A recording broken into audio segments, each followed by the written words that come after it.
Ghostly tales, yet mirrors of human life. Hey everyone! Welcome to Encountering Chinese, Ghostly Tales from Zhai. Today, I'm going to tell you a story called Princess Lotus. There was a man named Doshu from Jiaozhou. One day, Doshu was taking a nap when he suddenly saw a person in coarse clothes standing by his bed, hesitating and looking anxious as if wanting to say something. Doshu asked what the matter was, and the person replied, "The master requests your presence." Curiously, Doshu asked, "Who is this master you speak of?" The person said, "He is nearby." Doshu followed him out of the door. They passed several houses until Doshu was led to a household with layered buildings. They walked through winding paths in the courtyard, where Doshu saw countless doors and gates, feeling as if he were not in the mortal realm. He even saw palace maids and court ladies bustling about, many of whom asked the person in coarse clothes, "Has Mr. Do arrived?" The person in coarse clothes confidently replied in the affirmative. After a while, a dignified official came out to greet Doshu respectfully. Upon entering the main hall, Doshu, puzzled, asked, "We have never had any dealings, and I have never visited here. I am grateful for your warm reception now, but I am puzzled." The official said, "Our king admires your family's integrity and generations of virtue, and wishes to meet you."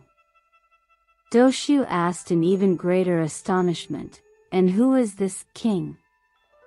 The official replied, "Wait a moment, you will soon find out." Shortly after, two court ladies came forward with banners to guide Doshu.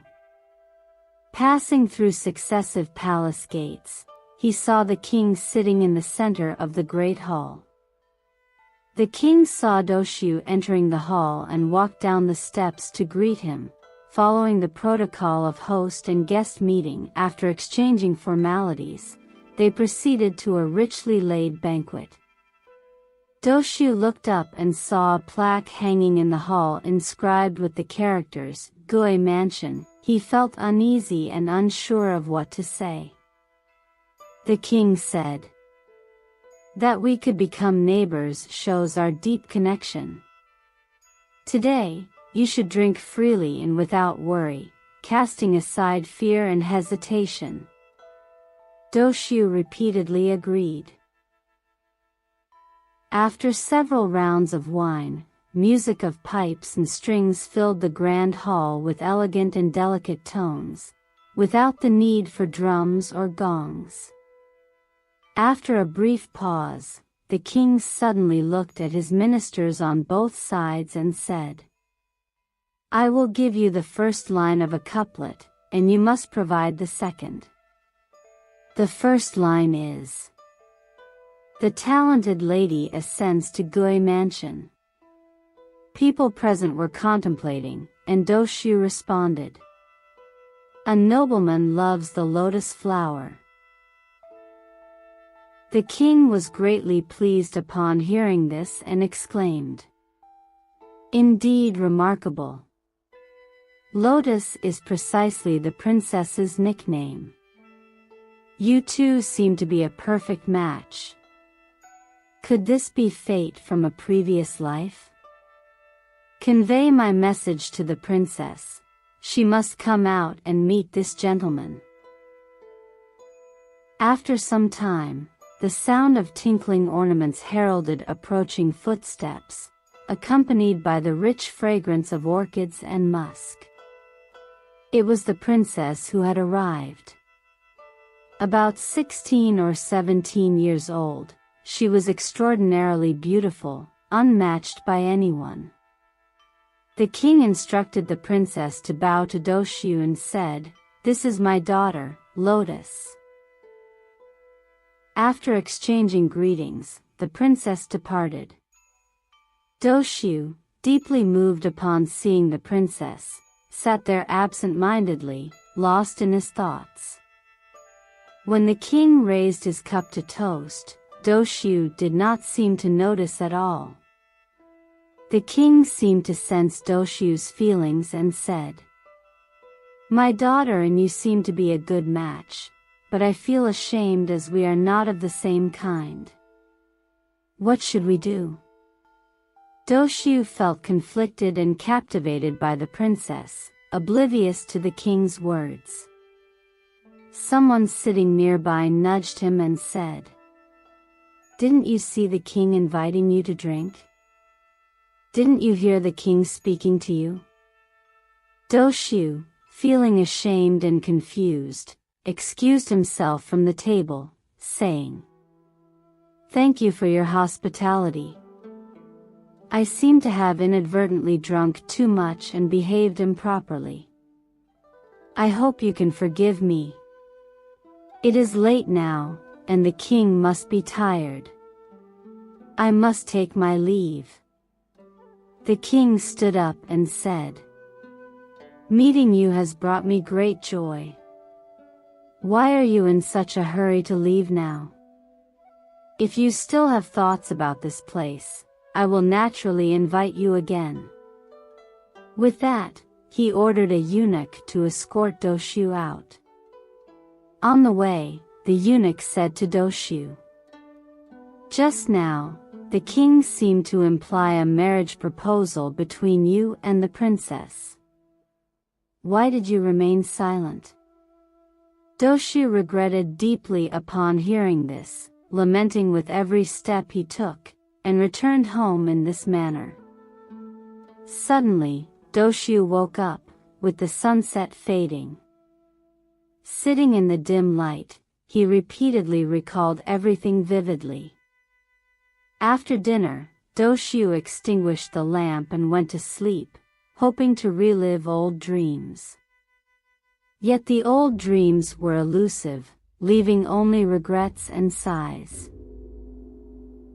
One evening, Doshu slept together with his friends on a bed. Suddenly, he saw the eunuch from before coming in, delivering the king's command and inviting him to the palace. Doshu was overjoyed and immediately followed along. Upon meeting the king, Doshu bowed and paid his respects. The king pulled him up and invited him to sit beside him, saying, "I know you still long for this place. I am bold enough to betroth my daughter to you, believing you will not refuse." Doshu promptly expressed his gratitude. The king instructed his scholars and ministers to accompany Doshu to a banquet. As the feast was nearing its end, a palace maid came to report, "The princess is ready." Shortly after, dozens of palace maids escorted the princess out. She wore a red silk cover on her head and walked lightly, as if stepping on water ripples. The palace maids helped the princess to the carpet, where she and Doshu bowed to each other in marriage. Subsequently, the maids escorted the couple back to their residence. The bridal chamber was warmly arranged, with curtains and bedding fragrant and smooth. Doshu said, "With your company, joy fills my heart, and I can almost forget life and death. Yet I fear our wedding today might just be a dream." The princess chuckled and replied, "I am clearly here with you now. How could it be a dream?" The next morning, just as they woke up, Doshu helped the princess with her makeup and powdering. Then, he used a ribbon to measure her waist and his fingers to measure her feet.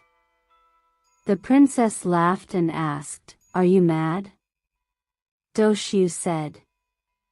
I have often thought all of this might be a dream, so I want to remember every detail.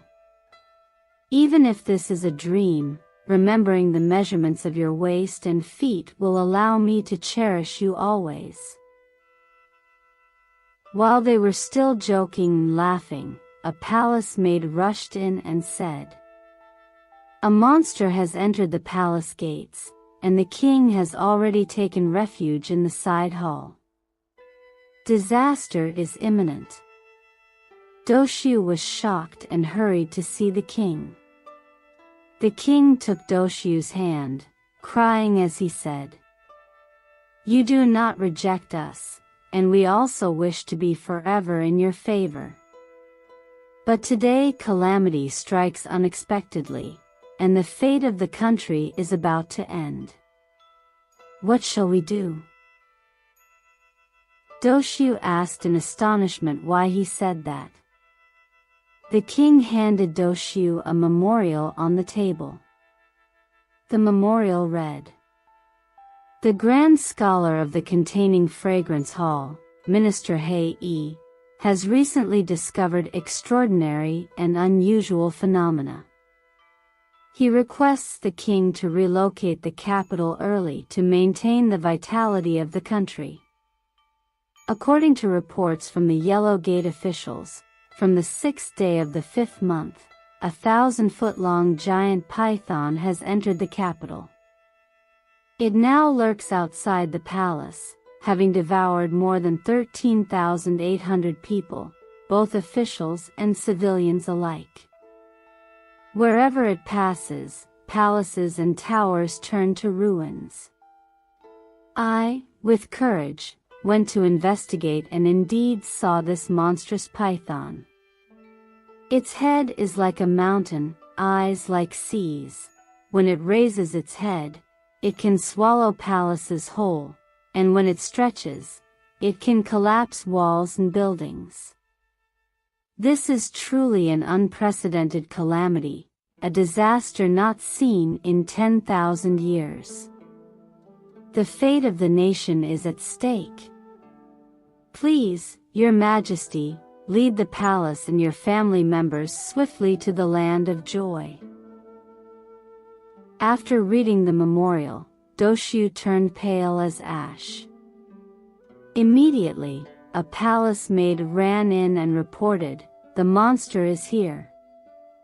Everyone in the grand hall wailed in despair. The king, in a panic, looked at Doshu tearfully and said, I can only entrust my daughter to you. Doshu rushed back breathlessly to the bridal chamber. The princess was there, weeping bitterly with her palace maids. Upon seeing Doshu enter, she grabbed his clothes and said, Husband, how should you arrange for me? Doshu, overwhelmed with grief, took the princess's wrist and said thoughtfully, I am poor and humble. I regret that I cannot provide you with a prosperous life. I have a few thatched cottages now. Can we temporarily hide there together? The princess, tears in her eyes, said, The situation is urgent. What other choice do we have? Please, quickly take me there. Doshu helped the princess out of the bridal chamber. Soon, they arrived at Doshu's home. The princess said, This is a very safe residence, much better than my home. However, since I have come with you, who can my parents rely on now? Please build another house so people from across the country can settle here. Doshu felt troubled. The princess wept bitterly and said, Since you cannot help in times of urgency, what use are you? Doshu could only console her. They entered the house, where the princess lay on the bed, crying sorrowfully. Doshu couldn't comfort her. He was pondering his dilemma when he suddenly woke up, realizing it had all been a dream. Yet in his ears still echoed the princess's continuous sobbing. Listening closely, he realized it wasn't a human sound at all, but the buzzing of 2 or 3 bees on his pillow. Doshu exclaimed, "Strange things." His friend asked why he said that, and Doshu recounted the situation from his dream just now. His friend was also surprised upon hearing it. They got up together to look at the bees and found one clinging to Doshu's sleeve, reluctant to leave. His friend suggested Doshu build a hive for the bees. Doshu followed the advice and immediately found craftsmen to construct the hive. As soon as they erected 2 sides of the bee walls, a swarm of bees flew in from outside, continuously arriving. Before the hive's roof was closed, it was already filled with honeycombs. Doshu then tried to trace where the bees came from and discovered they originated from an old man's vegetable garden next door. There was a beehive there, thriving for over 30 years with the bees prospering inside. Someone told the old man about Doshu's story, and the old man went to check. His own beehive was now silent and still. Upon lifting one side of the hive to inspect further, he found a snake approximately 3 meters long coiled inside. The old man captured and killed the snake. Doshu finally realized that the supposed giant python referred to this snake. After the bees came to Doshu's house, their reproduction became even more vigorous, and no further unusual incidents occurred. Alright. That's all for today's ghostly tale, Princess Lotus.